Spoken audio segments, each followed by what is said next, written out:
What's going on, y'all? It's your man, Stephen Bardo, coming at you with another Flyin Illini breakdown. I apologize today. It won't look as smooth. I'm rushing, got in last night, had a really good game with Jeff Levering.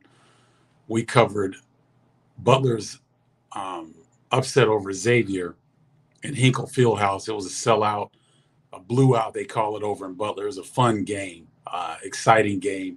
Xavier didn't play that well.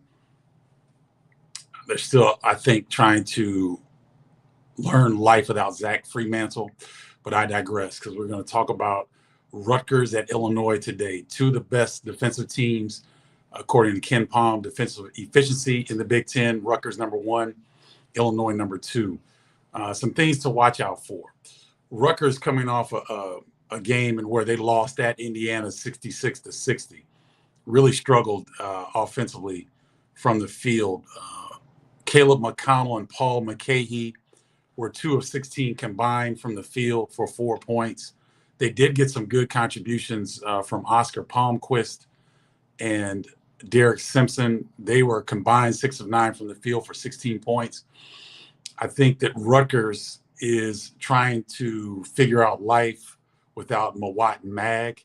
He went out with an ACL tear. He's out for the season. They lost him during the Michigan State game. And so it's going to be interesting if Oscar Palmquist can continue to play well, if Derek Simpson can continue to play well. Andre Hyatt was pretty good, 9 points, 4 rebounds, and 2 assists. And then Cam Spencer busted out of a shooting slump. He ended up with 14 points. He was 2 of 5 from the three. He was really aggressive, 4 rebounds, 3 steals, but he had 3 turnovers. And so Cliff Omori up front was really good as well against Trace Jackson Davis.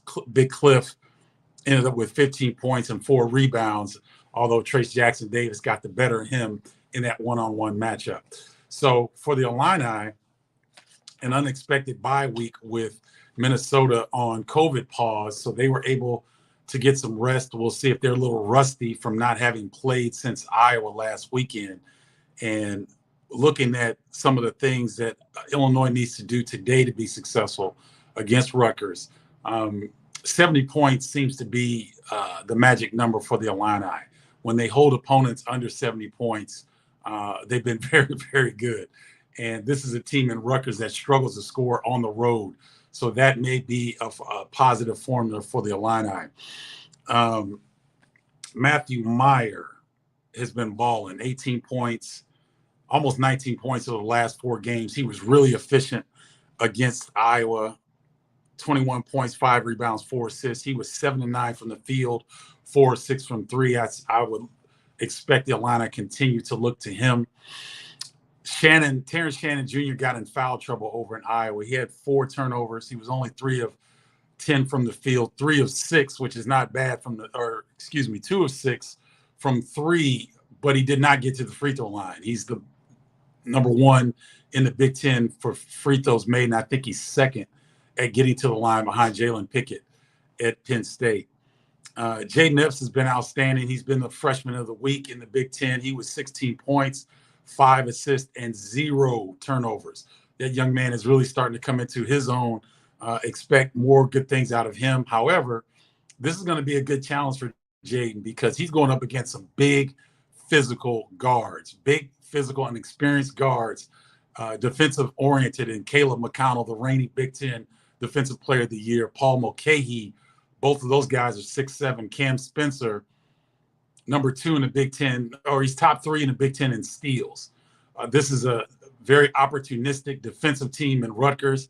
They throw a lot of different looks at you. So this is a really good challenge for the young Jaden Epps, who is the Big Ten Freshman of the Week, coming off a fantastic game at Iowa.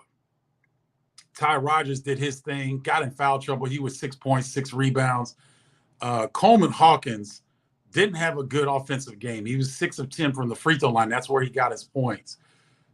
Coleman was 0 of 7 from the field, 0 of 4 from three-point land, but he had 9 rebounds, 3 blocks, and set his teammates up pretty well. I think the key to today's game for the Illini is Dane Danger. Dane, to me, he got 11 shot attempts, which is better than he had been getting. He was 7 of 11 from the field, 3 or 4 from the free throw line, which is a big improvement. If Dane Danger can improve his free throw shooting, that would be huge for the Illini down the stretch. He ended up with 17 points, 9 rebounds, 1 rebound shy of a double-double. What got Illinois in trouble against Iowa may not be an issue today because Rutgers is a different offensive team. If they can get a three-point shooter going, they're really good. When Andre Hyatt, when Mawat Mag was playing, or when Cam Spencer could find the range from 3, that seemed to open up things a lot for Rutgers. But when they don't shoot the 3 well, defenses can pack into the paint and encourage them to shoot from the field. And Indiana has a unique makeup in the backcourt. When you look at their size in the backcourt, is similar to what Rutgers had. So Paul McCahey, as Bruce Weber would affectionately call it, booty ball. Paul McCahey will booty ball guys back into the paint. He'll just back you down. He wasn't able to do that against Indiana. It's going to be interesting to see how Brad Underwood, where he puts Jaden Epps defensively. I anticipate him guarding Cam Spencer, and maybe you'll see Terrence Shannon Jr. on either Paul McCahey or Caleb McConnell, and you may see Matthew Meyer, one of those guys. So the Illini have some unique defensive capabilities with their size and what they can do that may match what Indiana did to Mulcahy and McConnell, forcing them.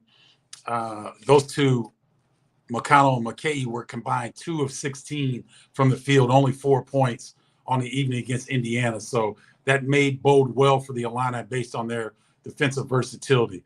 Also, the rebounding situation with the Illini are really good on the glass, and Rutgers is good on the glass as well. So watch for the rebound margin.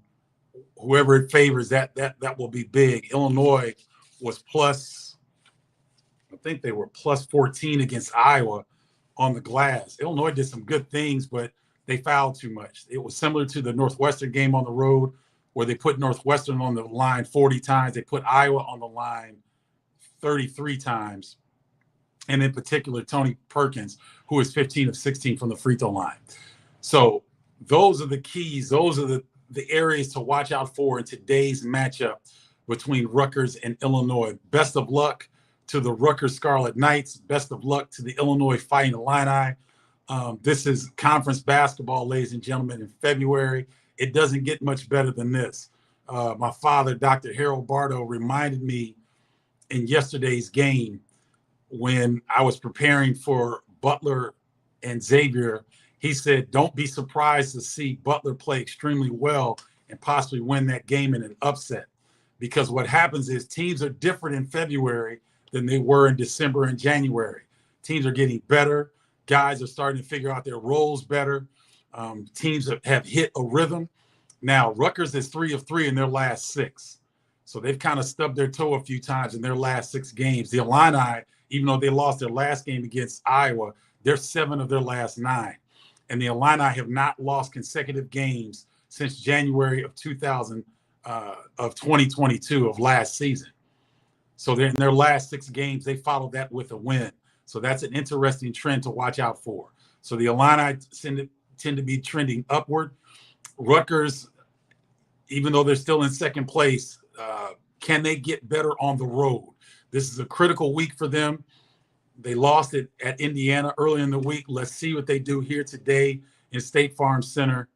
I'll bump that. Assembly Hall, baby, House of Pain. Should be a great matchup.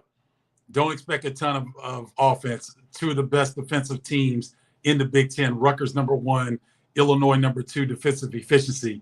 I'm not going to get to the comments because I got to run over to the arena and get ready for the game. I hope you guys have enjoyed this breakdown. Sorry, Tribe, I didn't get to you. I'll try to answer your questions after the game when I get back to Chicago this evening. Enjoy the game. It's sunny. I haven't been outside. I think it's a little chilly outside. Hope you guys enjoy the matchup today. Rutgers at Illinois, 1 p.m., Fox Sports 1. Me and Jeff Levering on the 1s and 2s. Holla, y'all.